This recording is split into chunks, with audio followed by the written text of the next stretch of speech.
right adjacent to Mendips.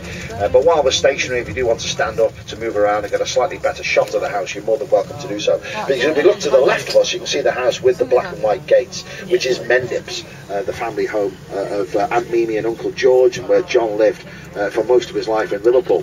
His Aunt Mimi was quite traditional, some might say old-fashioned even, in the way that she raised John. She was very, very strict with him, and that was fine when he was a young boy, but he did become quite rebellious against that in his teenage years. His Aunt Mimi became very worried when he started to take an interest in rock and roll music, and even more worried when John got his first guitar, because she could see what was happening. John was spending every spare moment of his time practicing his music, and his schoolwork was really starting to suffer, and he was slipping down and down the grades. And in order to try and encourage John to study more, his Aunt Mimi used to say a little phrase which he would repeat to him over and over again. She used to say to him, "John, the guitar is all very well, but you're never going to make a living out of it." He ended up making a plaque for his aunt with those words inscribed on it, which he gave to her when the Beatles shot to fame, just to prove that he'd been right all along. Now, his mother Julia was really out of his life for much of his early years. It wasn't until his early teens that they started to rebuild their relationship, but when they did, they became very close. They were very similar in many ways. Julia was still quite youthful, she had a zany sense of humour, and the two of them got on very well together. But sadly, that relationship was not to last.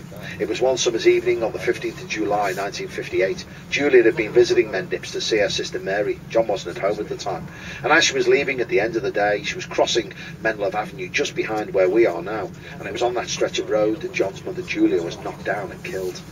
Her death certainly had a very traumatic effect on John. He was only 17 at the time, and he'd only really got to know his mother again in recent years, and that relationship was brought to a very swift and tragic end in the summer of 1958.